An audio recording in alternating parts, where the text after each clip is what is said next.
Escala en París, Aida Palau. Bienvenidos a todos a este programa de Radio Francia Internacional y France 24. Se cumplen 10 años de la matanza de Charlie Hebdo.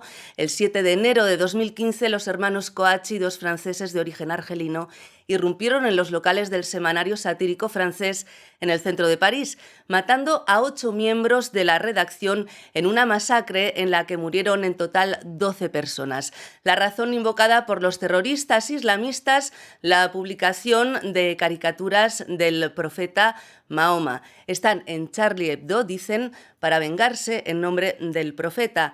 El ataque terrorista provocó una ola de indignación generalizada.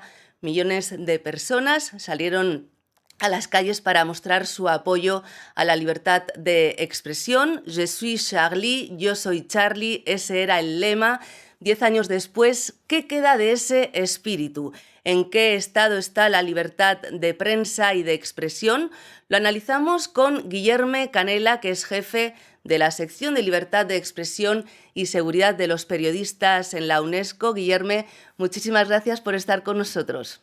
Es un placer estar con ustedes y con sus audiencias, aunque para discutir un tema que es tan trágico y tan dramático, ¿no?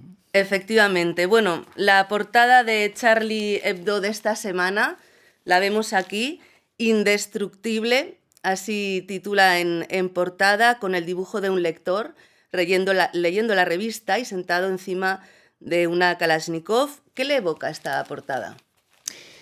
Nosotros en la UNESCO, cuando estamos discutiendo este tema, ¿no?, de la violencia contra los y las periodistas y otros profesionales de la libertad de expresión, siempre nos acordamos de esta idea de que la verdad nunca muere, la verdad no se puede matar. Y cuando veía esta portada me hizo acordar este lema, ¿no? O sea, se puede hacer esta tragedia de matar a los y las periodistas o a los cartunistas o a otros profesionales, pero al fin del día yo estoy de acuerdo con ellos que la verdad, o sea, que el espíritu de crítica a los y las poderosos, sea cual sean, esto sigue en las sociedades. Bueno, justamente la sátira tiene una virtud que nos ha permitido superar estos años trágicos, el optimismo. Es lo que dice en el editorial el director de la publicación, Riz, quien sobrevivió a la masacre. ¿Usted es optimista sobre la libertad de expresión 10 años después de este atentado? Mira, yo en general personalmente soy optimista. Los datos nos apuntan tendencias que desafortunadamente son pesimistas, ¿no? Pero es algo interesante. Si miramos históricamente, en los últimos 30 años, desde 1990 hasta ahora, estamos mejores en términos de libertad de expresión en casi todos los indicadores. Sin embargo, si miramos los últimos 10 años y especialmente los últimos 5, no estamos mejores. Entonces la pregunta ¿es esto una tendencia que vino para quedarse o es un hiccup, es un hipo en el sistema, ¿no? Yo quiero creer que nadie sabe, nadie tiene una respuesta a esta pregunta. Yo quiero creer que es un hipo, es un hiccup, pero puede ser que sea una tendencia. Entonces, ¿cuál es nuestra labor de todos nosotros, de toda la sociedad? Es garantizar que esto no sea una tendencia, que volvamos al camino, que es un camino que en los 90 fue muy fuerte, de dejar un mensaje muy claro que la libertad de expresión es un derecho innegociable de nuestras sociedades, ¿no? ¿Y a qué se debe que en estos últimos 5 o 10 años la tendencia se haya invertido? Hay un conjunto de razones. Una de ellas es la razón que, justamente porque la tendencia venía de expansión, hubo una reacción contraria de las fuerzas que a ellas no les gusta la libertad de expresión, no les gustan las voces críticas. Entonces, parte de eso es una reacción a la expansión, ¿no? Parte de eso es la novedad de los espacios digitales, donde por un lado sí se expandió mucho las voces que hablan, pero también se expandió mucho la tendencia de generar violencias por el espacio digital, especialmente contra ustedes, mujeres periodistas. Y violencias estas que no raro se convierten en violencias en el mundo físico, ¿no? Entonces, los ataques a la libertad de expresión que hace algunos años eran ataques sobre todo físicos, que evidentemente es un problema, los asesinatos, la violencia física, hoy lo que ha pasado es que han se sofisticado enormemente.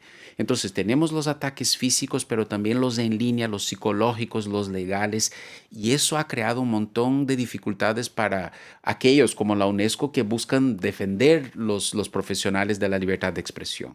Volviendo un poco a Charlie Hebdo, esa matanza de hace 10 años provocó una ola de indignación en Francia, pero no solo, ¿no? En todo el mundo también. Vimos a muchos presidentes en la manifestación en París el 11 de enero de 2015.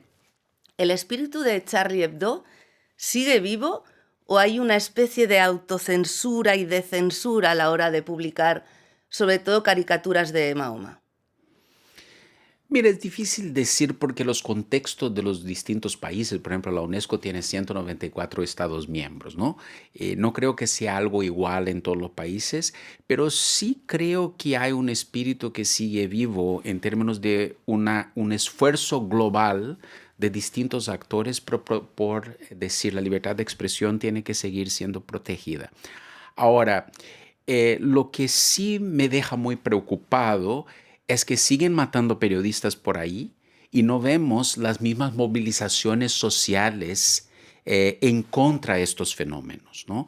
Y eso la sociedad tiene que entender que una violencia contra la libertad de expresión es una violencia contra, por ejemplo, estas 12 personas que murieron en este ataque, porque la libertad de expresión es un derecho individual de estas 12 personas, pero también es un derecho colectivo, es una violencia contra toda la sociedad. Y eso fue lo que entendieron los franceses y otros que fueron a la calle en aquel momento. Si nosotros perdimos esta perspectiva de que cuando matan a un periodista, lo están coartando la violencia, la libertad de expresión de este periodista, pero también de toda su comunidad. Y de un valor de la democracia, ¿no? Exacto. Entonces, esto sí nos deja muy preocupado, que la reacción de las sociedades no está siendo tan fuerte como fue en aquel momento, o cuando, por ejemplo, murió el periodista Jan Cusack, que la sociedad también salió a la calle, en África otros, o Tim López en Brasil. Entonces, yo creo que es importante que la sociedad recupere esta idea que la libertad de expresión es un derecho colectivo.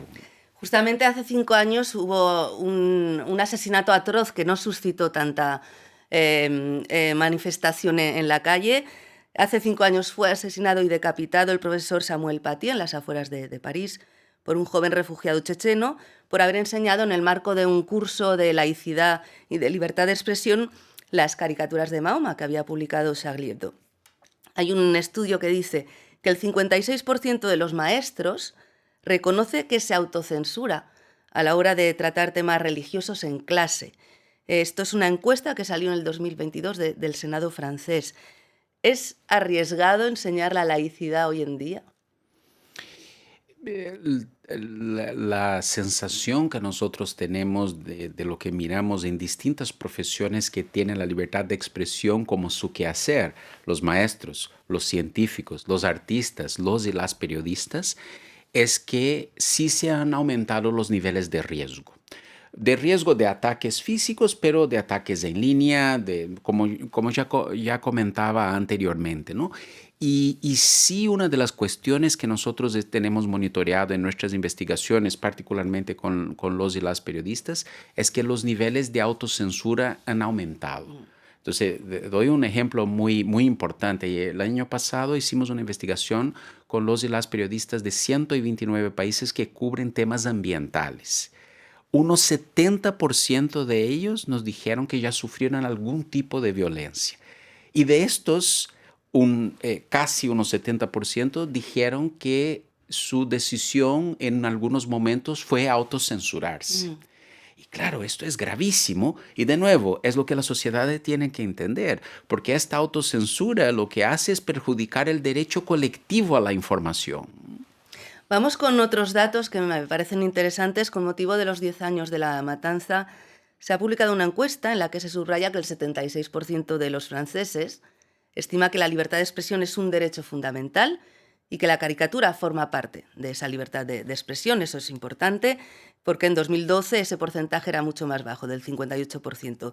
Pero Hay otro dato en esa encuesta que es bastante preocupante. El 32% de los jóvenes menores de 35 años cree que no se puede decir ni caricaturizar nada amparándose en la libertad de expresión, y ese porcentaje era solo del 21%, es del 21% entre los que tienen 35 y 64 años.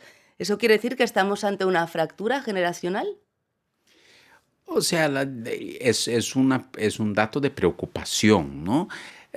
Por eso es tan importante introducir la discusión de la libertad de expresión en el espacio de formación de los niños, niñas, adolescentes y jóvenes. Comprender qué significa este derecho, Aunque ¿no? se arriesguen a que... Aunque yo diría la cuestión general es muy importante porque es fundamental que la gente entienda que la libertad de expresión es sobre aceptar aquel discurso de lo cual no nos gusta, con lo cual no estamos de acuerdo. Aceptar la libertad de expresión de las cosas que estamos de acuerdo es fácil. Es difícil es aceptar aquello que a veces incluso nos genera enojo. Ojo, es importante decir que la libertad de expresión no es un derecho absoluto. Hay limitaciones, pero estas limitaciones tienen que ser aquellas que están allá en la Declaración Universal de los Derechos Humanos. En las leyes de... Exactamente, ¿no? Bueno, nos queda ya muy poquito tiempo y no quería despedirme sin hablar un poco del estado de la cuestión en América Latina. ¿Vemos en América Latina que se censuren críticas a la religión, por ejemplo? Lo que está pasando en América Latina y en otros lugares, sobre todo en los últimos años, es que hay una ola conservadora que ha buscado, entre otras cosas, hacer una ola contraria a los discursos que hacen críticas a las religiones. Afortunadamente, nada parecido con esto de ir a la violencia, de matar, pero sí hay relatos de exposiciones artísticas en museos que criticaban religiones que fueron canceladas por presión de grupos conservadores. Hay distintos ataques en línea contra aquellos que hacen esta discusión. Y eso tiene un pano de hondo mucho más grave, que es aquellos que tienen posiciones de poder, sean líderes religiosos o políticos o los celebridades, o etcétera, están haciendo una narrativa contra el periodismo, la caricatura, como espacios centrales de las democracias. Y eso es muy peligroso, porque eso puede generar como que una ventana de oportunidades a aquellos y aquellas que quieren atacar la libertad de expresión. Bueno, pues esperemos recuperar esa capacidad de crítica y de reírnos, ¿no?, sin sentirnos ofendidos. Muchísimas gracias, Guillerme Canela, jefe de la sección de Libertad de Expresión y Seguridad de los Periodistas en la UNESCO. Muchas gracias, un gusto. Y muchas gracias a todos ustedes por habernos acompañado. Ya saben que también nos pueden seguir por internet en rfimundo.com y en france24.com. Hasta pronto, amigos.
France 24, su ventana al mundo.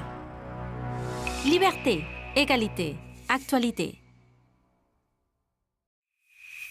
Para estar al día con la actualidad, únase al WhatsApp de France 24. Infórmese en tiempo real, en cualquier momento. La actualidad del día ya está disponible para los miles de seguidores del canal de WhatsApp de France 24 en español. Desde cualquier lugar del mundo, manténgase al día desde su celular con el WhatsApp de France 24.